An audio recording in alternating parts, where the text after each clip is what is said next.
24 नवंबर 1971 की रात करीब 8 बजे आसमान में 10,000 फीट की ऊंचाई पर अमेरिकन एयरफोर्स के 2 फाइटर जेट्स एक फ्लाइट का पीछा कर रहे होते हैं जिसमें एक हाईजैकर बैठा हुआ था।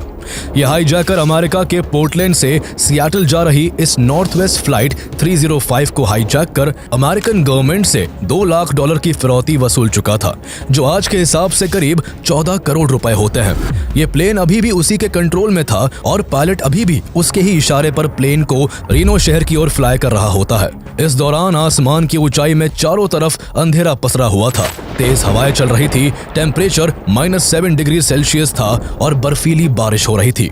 इन बदतर हालातों में भी दोनों फाइटर जेट हाईजैक हुए प्लेन को फॉलो करते हुए उस पर नजर गड़ाए होते हैं ताकि हाईजैकर को पकड़ा जा सके। लेकिन इस हाईजैकर के मंसूबे अमेरिकन एयरफोर्स और FBI की सोच से कहीं ऊंचे थे। काले अंधेरे, तेज हवाओं और हड्डी जमा देने वाली ठंड के बीच आसमान की 10,000 फीट की ऊंचाई से हाईजैकर पैराशूट पहनकर पैसों समेत प्लेन से जंप लगा देता है। उसके इस कारनामे को ना तो प्लेन में मौजूद कोई शख्स देख सका और ना ही उसका पीछा कर रहे फाइटर जेट में बैठे पायलट्स की नजर इस पर पड़ सकी।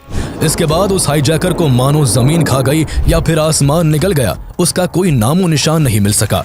कई डेकेड्स के इन्वेस्टिगेशन के बाद भी ना तो उसकी लाश मिल सकी और ना ही कभी उसको जिंदा पकड़ा जा सका।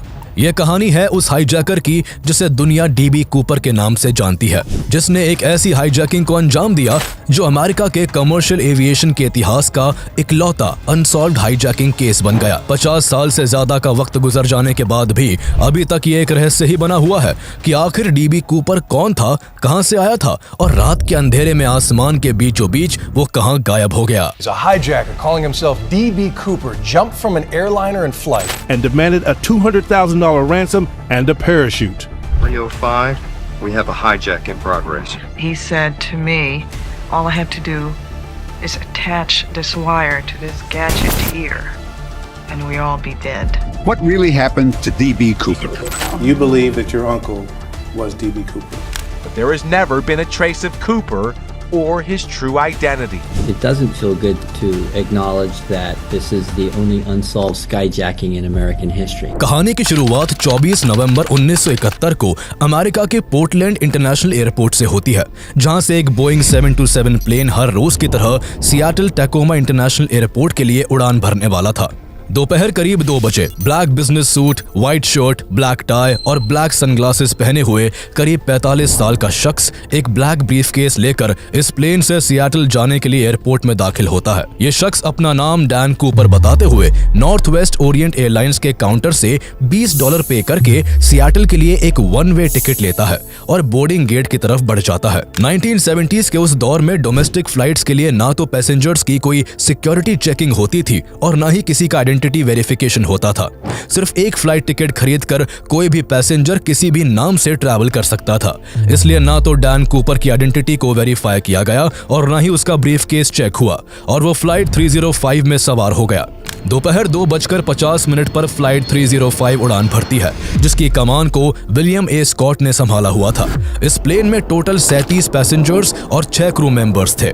ये अमेरिका की एक बहुत ही शॉर्ट रूट फ्लाइट थी, जिसे पोर्टलैंड से सियाटल पहुंचने में नॉर्मली आधा घंटा लगता था।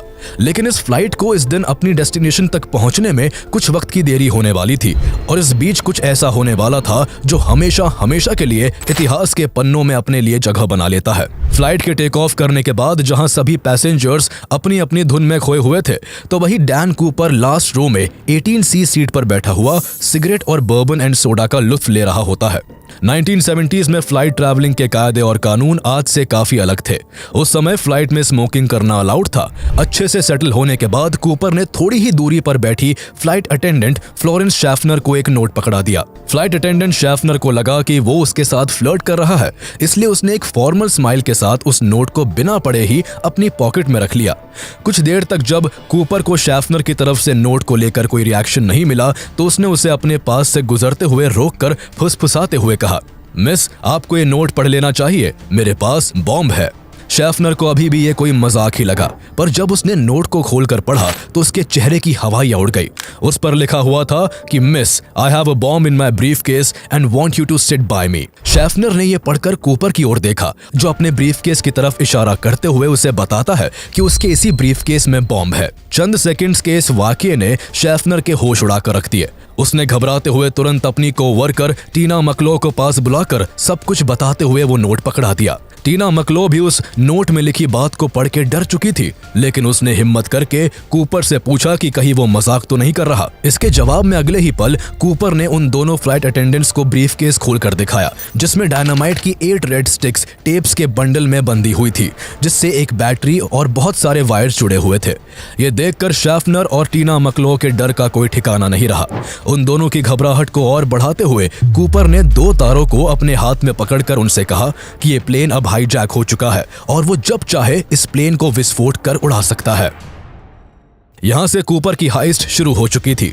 वो ब्रीफकेस बंद करता है और शेफनर से अपनी डिमांड्स लिखवाता है। कूपर शाम 5 बजे तक 2 लाख अमेरिकी डॉलर्स, 2 बैक और 2 फ्रंट पैराशूट्स चाहता था। साथ ही उसकी मांग थी कि जब प्लेन सियाटल एयरपोर्ट पर लैंड करे तब उसे रिफ्यूल करने के लिए एक फ्यूल ट्रक पहले से ही वहां तैयार होना चाहिए। उसने अपनी डिमांड्स की लिस्ट को पायलट तक पहुंचाने के लिए शेफनर को इस वार्निंग के साथ भेजा कि अगर उसकी डिमांड्स को पूरा नहीं किया गया या उसके साथ कोई चालाकी की गई तो वो बॉम्ब ब्लास्ट कर देगा। घबराई हुई शेफनर कॉकपिट में जाती है और पायलट विलियम स्कॉट और क्रू को सारी बात बता देती है। पायलट तुरंत रेडियो के through Seattle Tacoma air traffic control को इस हाईजैकिंग के बारे में इन्फॉर्म करते हुए उन्हें हाईजैकर की डिमांड्स बताता है। ATC में भी इस खबर से हड़कंप मच जाता है और ये सारी इंफॉर्मेशन ATC, लोकल पुलिस और FBI को फॉरवर्ड कर देता है।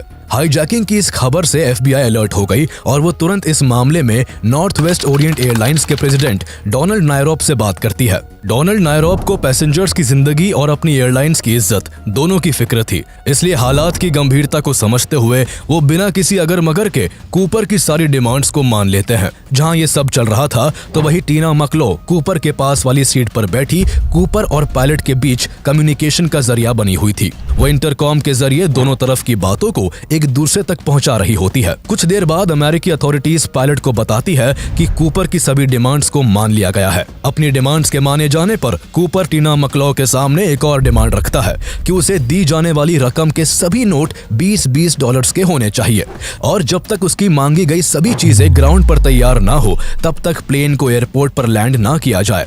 टीना इंटरकॉम के जरिए कूपर की यह बात भी पायलट को बता देती है, जिसे फिर पायलट अथॉरिटीज तक पहुंचा देता है। ये बस करीब आधे घंटे की फ्लाइट थी और आधा घंटा इन सभी बातों में गुजर चुका था और अब सियाटल एयरपोर्ट बस कुछ मिनट की दूरी पर था। कूपर की डिमांड्स को अरेंज करने में अभी कुछ वक्त और लगता, इसलिए प्लेन एयरपोर्ट पर लैंड करने के बजाय सियाटल के आसमान में ही चक्कर काटने लगता है। इस दौरान जो सबसे दिलचस्प बात थी वो ये थी कि अभी तक इस प्लेन के किसी भी पैसेंजर को कोई जानकारी नहीं थी कि जिस प्लेन में वो बैठे हुए हैं वो हाईजैक हो चुका है। कूपर और क्रू के बीच सारी बातें बहुत ही सावधानी से हो रही थी ताकि पैसेंजर्स को किसी भी थ्रेट का आभास ना हो। डैन कूपर का बिहेवियर भी आम हाईजैकर से बिल्कुल अलग था। ना तो उसके माथे पर डर की कोई शिकन थी और ना ही वो किसी पैसेंजर को डरा धमकाकर अपना काम कराना चाहता था। वो आराम से अपनी सीट पर सिगरेट पीते हुए अपने कारनामे को अंजाम दे रहा होता है। पैसेंजर्स के बीच देरी को लेकर पैनिक ना हो इसलिए क्रू की ओर से अनाउंसमेंट किया जाता है कि किसी मैकेनिकल प्रॉब्लम की वजह से प्लेन को लैंड होने में थोड़ा वक्त लगेगा।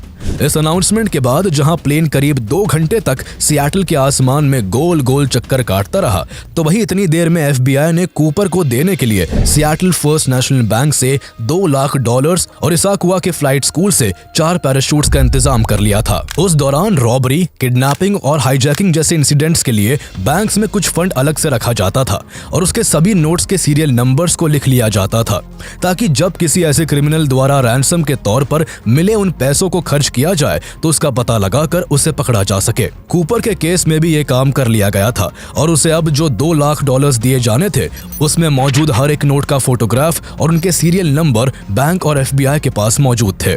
शाम 5:24 पर कैप्टन को ATC की ओर से बताया जाता है कि रैंसम मनी और पैराशूट्स एयरपोर्ट पर तैयार है और अब प्लेन को लैंड किया जा सकता है। ये बात कूपर को बताई जाती है जिसके लिए वो कुछ शर्तों के साथ राजी होता है। वो पास बैठी टीना मकलो के थ्रू पायलट को कहता है कि प्लेन को मेन टर्मिनल से दूर किसी कम रोशनी वाले रनवे पर लैंड किया जाए और प्लेन के पास मनी और पैराशूट्स को किसी अकेले इंसान द्वारा लाया जाए। इसके अलावा वो प्लेन के अंदर की लाइट्स को डिम करने और उसकी सभी विंडोज को बंद करने का ऑर्डर भी देता है ताकि प्लेन के अंदर की मूवमेंट और कूपर की पहचान के बारे में FBI को पता ना लग सके। कूपर की बताई सभी बातों को फॉलो करते हुए फ्लाइट 305 शाम 5:46 पर सियाटल टैकोमा एयरपोर्ट पर लैंड कर जाती है। फ्लाइट के लैंड करने के तुरंत बाद एक एयरपोर्ट एम्प्लॉय $2 लाख और 4 पैराशूट्स के साथ उस बोइंग 727 प्लेन के पीछे वाले गेट पर पहुंचता है। उस वक्त बोइंग 727 उन कमर्शियल प्लेन्स में से एक था जिसके गेट पीछे की साइड से भी खुलते थे और जहां से उतरने और चढ़ने के लिए सीढ़ी भी लगी होती थी। इस प्लेन की इसी खास बात की वजह से कूपर ने हाईजैकिंग के लिए इसे चुना था। कूपर के आदेश पर टीना मकलो पीछे वाले गेट से प्लेन के बाहर आती है और वहां से $2 लाख से भरा एक बैग और 4 पैराशूट्स को कलेक्ट करती है और कूपर को सौंप देती है। कूपर की डिमांड्स के पूरा होने पर सभी 36 पैसेंजर्स और 2 क्रू मेंबर्स को छोड़ दिया जाता है। सब कुछ इतनी सफाई से हुआ था कि अभी भी किसी पैसेंजर्स को अंदाजा नहीं था कि वो 3 घंटे तक हॉस्टेज बने हुए थे। अब प्लेन में कुल 5 लोग बचे थे, जिनमें pilot William Scott, copilot Bill Rataczak, flight engineer Harold Anderson और फ्लाइट अटेंडेंट टीना मकलो के अलावा एक खुद डैन कूपर था। अभी तक सब कुछ कूपर के मुताबिक ही हुआ और ये सब उसने बहुत काम और रिलैक्स्ड होकर किया। लेकिन एक चीज थी जिसने उसे फ्रस्ट्रेट करना शुरू कर दिया था। सभी पैसेंजर्स के उतर जाने के काफी देर बाद तक भी प्लेन को रिफ्यूल नहीं किया गया था। ये देरी फ्यूल ट्रक में प्रॉब्लम आ जाने की वजह से हो रही थी, लेकिन कूपर को इस तरह एयरपोर्ट पर एक एक पल भारी गुजर रहा होता है। उसे शक था कि FBI उसके साथ कहीं कोई खेल ना खेल रही हो, इसलिए बहुत शांत स्वभाव और जेंटलमैन की तरह पेश आने वाला कूपर भी अब फ्रस्ट्रेट होकर क्रू को जल्दी से रिफ्यूलिंग के लिए धमकाने लगता है। अथॉरिटीज को अब तक कूपर की हर एक मूव से ये तो अंदाजा हो चुका था कि वो एक बहुत शातिर इंसान है जिसे चकमा देना बिल्कुल भी आसान नहीं, क्योंकि कूपर ने जिस तरह एक की जगह 4 पैराशूट्स मंगाए थे वो एक बहुत ही समझदारी भरी चाल थी। उसके 4 पैराशूट्स मांगने से FBI को ये लगा कि वो अपने साथ किसी क्रू मेंबर या पैसेंजर को लेकर भी कूद सकता है, इसलिए FBI सिविलियंस की जान को रिस्क में डालकर उसे खराब पैराशूट देने की चालाकी नहीं कर सकती थी। कूपर के शातिर दिमाग से ना उलझते हुए फौरन 3 फ्यूल ट्रक्स प्लेन को रिफ्यूल करने के लिए लगा दिए गए। रिफ्यूल होने के बाद कूपर ने प्लेन के दोबारा टेक ऑफ करने से पहले अपनी कुछ और शर्तें रखी। उसकी पहली डिमांड थी कि प्लेन को अब मैक्सिको ले जाया जाए, लेकिन उसे बताया जाता है कि प्लेन को डायरेक्ट इतनी दूर नहीं ले जाया जा सकता, क्योंकि वहां तक जाने के लिए प्लेन को बीच में एक बार फिर रिफ्यूल करने की जरूरत पड़ेगी। थोड़ा सोच विचार करने के बाद कूपर मैक्सिको से पहले नेवाडा के रीनो टाहो इंटरनेशनल एयरपोर्ट पर रिफ्यूल की परमिशन दे देता है। कूपर की दूसरी डिमांड ये थी कि प्लेन के पीछे की सीढ़ियों को हर वक्त खुला रखा जाए, लेकिन खुली सीढ़ियों के साथ टेक ऑफ करना रिस्की था, इसलिए उससे कहा जाता है कि टेक ऑफ करने के बाद प्लेन जब हवा में होगा तब उसके कहने पर पीछे की सीढ़ियों को खोल दिया जाएगा। कूपर इसके लिए भी मान जाता है और अपनी अगली डिमांड्स रखते हुए प्लेन को 10,000 फीट के ऑल्टीट्यूड से भी नीचे रखने और 150 नॉट से भी कम स्पीड से उड़ाने का ऑर्डर देता है। साथ ही वो प्लेन के फ्लैप्स को 15 डिग्री तक झुकाए रखने और लैंडिंग गियर्स को खुला रखने की मांग भी करता है। उसकी इन सभी डिमांड्स को मान लिया गया और फ्लाइट 305 शाम 7:40 पर एक बार फिर हवा में उड़ान भरती है। कूपर की इतनी कैलकुलेशंस को देखकर FBI भी हैरान थी। यह हाईजैकर ना सिर्फ सभ्य था जिसने पूरे सफर के दौरान किसी को मारना पीटना तो दूर, किसी से बदतमीजी तक नहीं की थी, बल्कि वो एक समझदार और शातिर क्रिमिनल भी था जो अपनी पूरी तैयारी के साथ अपने मिशन के लिए आया था। लेकिन FBI हाथ पर हाथ रखे नहीं बैठ सकती थी, इसलिए जब फ्लाइट 305 कूपर के इंस्ट्रक्शंस के साथ विक्टर 23 नाम के एक लो ऑल्टीट्यूड रूट पर फ्लाई करते हुए रीनो की तरफ बढ़ने लगी, तभी उसको इंटरसेप्ट करने के लिए मैकॉर्ड एयर फोर्स बेस से 2 F-106 फाइटर जेट्स को उसके पीछे लगा दिया गया। लेकिन ये फाइटर जेट्स बहुत ही हाई स्पीड पर उड़ान भरने के लिए बने थे। ऐसे में जब खुद बोइंग 727 150 नॉट्स की स्पीड से चल रहा था तो उसके पीछे बने रहने के लिए दोनों फाइटर जेट्स को इससे भी कम स्पीड से चलने की जरूरत थी। इस मुश्किल का हल निकालते हुए दोनों जेट्स S टर्न्स की सीरीज बनाते हुए फ्लाइट का पीछा करने लगे। इसके अलावा एक T-33 ट्रेनर जेट भी इस काम के लिए भेज दिया गया, जो कम रफ्तार के साथ फ्लाइट के पीछे बना रह सकता था। लेकिन ये दिन कुछ अलग था, ये इंसिडेंट कुछ खास था। इस दौरान कुछ भी नॉर्मल होना मानो एक चमत्कार होने वाली बात थी। शाम ढल चुकी थी और रात के अंधेरे ने पूरी फिजाओं को घेर लिया था। आसमान में चांद भी बस नाम के लिए था, जिसको बादलों ने पूरी तरह से ढक रखा था, जिस कारण नाम मात्र की रोशनी थी। इसे और भी रोमांचक तेज आंधी, माइनस में जाते टेम्परेचर और बर्फीली बारिश ने बना दिया था। ऐसी स्थिति में भी 10,000 फीट की ऊंचाई पर 3 जेट्स इस फ्लाइट का पीछा कर रहे होते हैं, जिसकी पैसेंजर कैबिन में केवल कूपर और टीना मकलॉ थे और वहां सन्नाटा छाया हुआ था। कुछ देर की खामोशी के बाद कूपर ने टीना को भी कॉकपिट में जाने के लिए कहा और खुद पैराशूट पहनने लगा। टीना जब उसे पैराशूट पहनने के लिए इंस्ट्रक्ट करने लगी तो उसने इशारे से बताया कि उसे उसकी हेल्प की जरूरत नहीं है, जिसके बाद टीना कॉकपिट की तरफ बढ़ने लगती है। जब टीना कॉकपिट में आ गई और कॉकपिट के डोर को बंद करने के लिए वो जैसे ही पीछे मुड़ी, उसने देखा कि कूपर पैसों को अपनी छाती से बांध रहा था। उसने कूपर के इशारे पर दरवाजे को पूरा बंद कर दिया और बाकी के क्रू के साथ बैठ गई।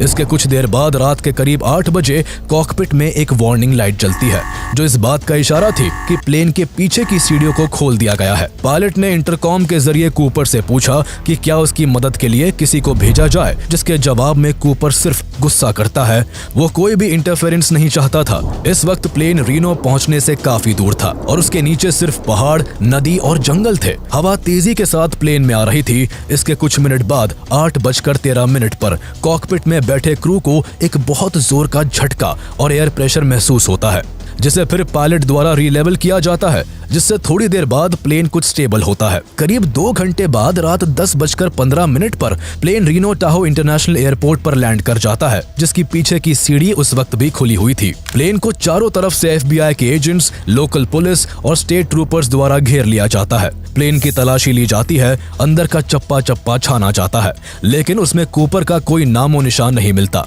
उसे आखिरी बार बस तभी देखा गया था जब टीना मकलॉ कॉकपिट को बंद कर रही थी। उसके बाद रात के अंधेरे, कपकपाती ठंड और तेज आंधी में वो पहाड़ों, नदियों और जंगलों के इलाके के ऊपर $2 लाख लेकर प्लेन के पिछले दरवाजे से कूद चुका था। खराब मौसम होने की वजह से तीनों जेट्स जो उसे फॉलो कर रहे थे वो भी उसे कूदते हुए नहीं देख पाए थे। फ्लाइट की तलाशी के दौरान FBI को कूपर जिस सीट पर बैठा था वहां से उसकी ब्लैक टाई, उस पर लगी क्लिप और उसके द्वारा पिए गए सिगरेट के 8 बचे हुए बट्स मिलते हैं। साथ ही वहां 2 पैराशूट्स भी बरामद होते हैं, जिन्हें कूपर द्वारा छोड़ दिया गया था। लेकिन इसके अलावा FBI को प्लेन में ना तो बॉम्ब मिलता है, ना पैसे मिलते हैं और ना ही कूपर का कोई नामो निशान मिलता है। कूपर अपने साथ उस हैंड नोट को भी ले गया था जो उसने फ्लाइट अटेंडेंट को दिया था। सबको पता था कि कूपर कूदा है, पर कहां, इसका किसी के पास कोई सही जवाब नहीं था, क्योंकि किसी ने भी उसे कूदते हुए नहीं देखा था। लेकिन इस मामले में फ्लाइट का क्रू एक इंपॉर्टेंट इंफॉर्मेशन देता है कि विक्टर 23 के रूट से गुजरते समय रात 8:13 पर प्लेन में एक जोर का झटका महसूस किया गया था। कूपर ने तभी छलांग लगाई होगी, ये सोचकर यहाँ की टाइमिंग और लोकेशन को पायलट ने नोट डाउन कर लिया था। इस रूट और टाइमिंग के हिसाब से कूपर वॉशिंगटन स्टेट के साउथ वेस्ट एरिया में पोर्टलैंड से लगभग 50 किलोमीटर दूर कोलंबिया और लुइस रिवर के पास जंगल और पहाड़ियों से घिरे इलाकों में कूदा था। कुल मिला के कूपर घूम फिर के वापस पोर्टलैंड के आसपास आ गया था, जहां से उसने प्लेन को हाईजैक किया था। उसकी तलाशी में फौरन वहां एक सर्च टीम भेजी गई और साथ ही क्रू की मदद से डैन कूपर का रफ स्केच बनवाया गया। इसके बाद अमेरिका के इतिहास में किसी भी क्रिमिनल को ढूंढने के लिए FBI द्वारा आज तक का सबसे बड़ा मिशन शुरू होता है, जिसे नॉरजैक नाम दिया गया।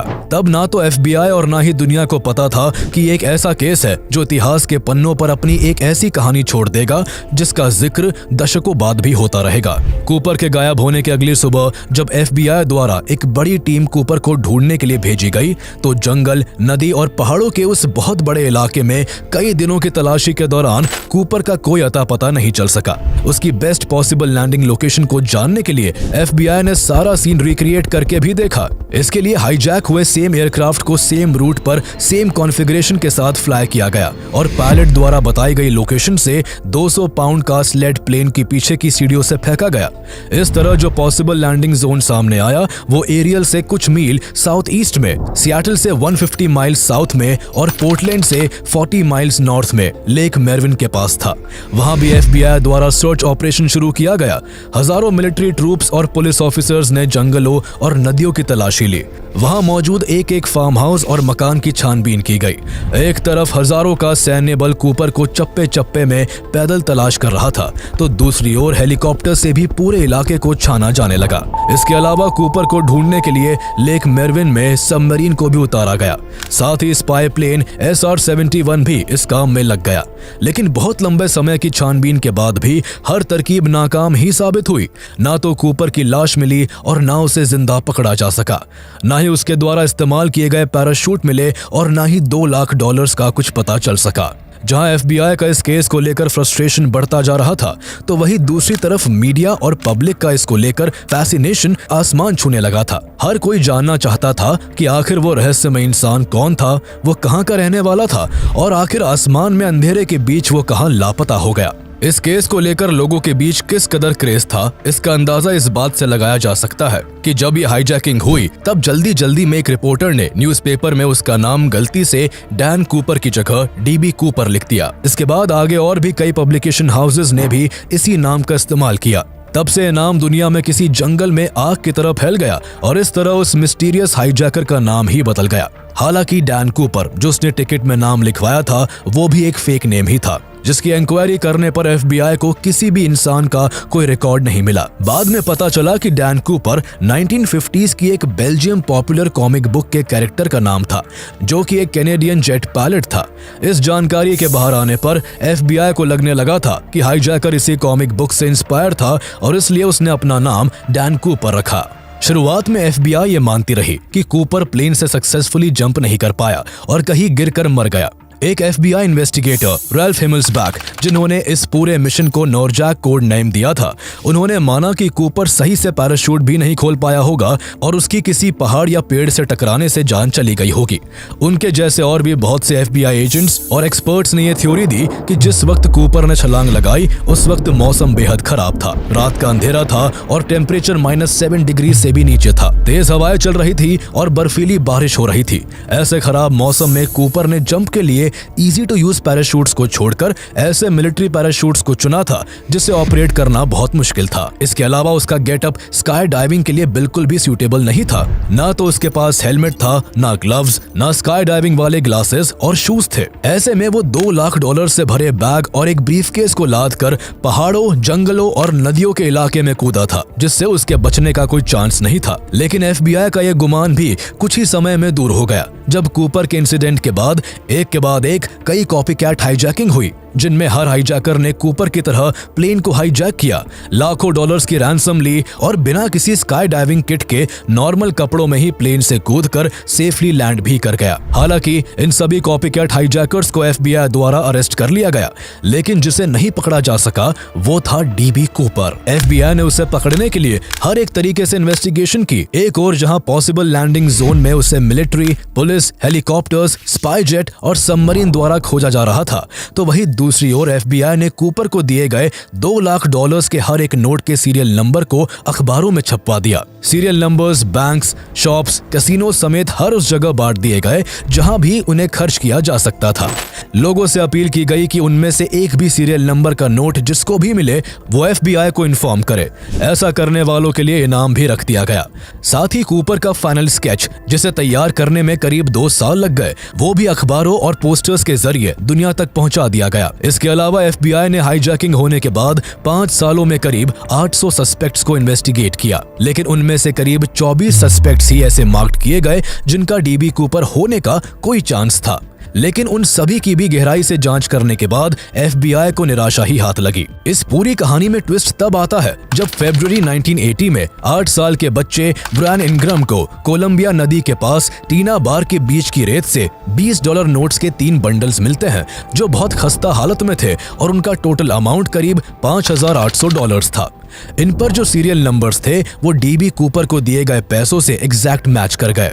FBI को हाईजैकिंग के करीब 9 साल बाद पहली बार कोई पुख्ता क्लू मिला था, इसलिए उम्मीद लगाई जा रही थी कि इस केस को अब सॉल्व कर लिया जाएगा। लेकिन असल में केस यहाँ से सुलझने की जगह और ज्यादा उलझ गया। दरअसल जिस जगह से ये पैसे मिले थे वो जगह वहां से 32 किलोमीटर दूर थी, जहां कूपर का लैंडिंग जोन समझकर उसे सर्च किया जा रहा था। ऐसे में सवाल था कि आखिर ये पैसे वहां से यहाँ कैसे आए। इन पैसों की यहाँ होने की दो वजह हो सकती थी।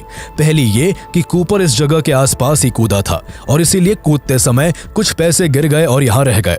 दूसरी पॉसिबिलिटी ये थी कि कूपर वही कूदा था जहां उसे ढूंढा गया, लेकिन कूदते समय उसके बैग से कुछ पैसे गिर गए और लुइस नदी से बहते हुए कोलंबिया नदी में आ पहुंचे और फिर वहां से बहकर टीना बार के बीच पर आ गए। लेकिन प्रॉब्लम यहाँ ये थी कि लुइस नदी जिस जगह कोलंबिया नदी से मिलती है, वहां से कोलंबिया नदी टीना बार के उल्टी दिशा में बहती है। ऐसे में उन पैसों का नदी के ऑपोजिट डायरेक्शन में बहकर वहां एक ही जगह पर एक साथ पहुंचना मुमकिन नहीं था। पैसों के वहां पहुंचने की वजह कुछ भी रही हो, लेकिन उनके मिलने के तुरंत बाद FBI द्वारा वहां खोजबीन शुरू कर दी जाती है।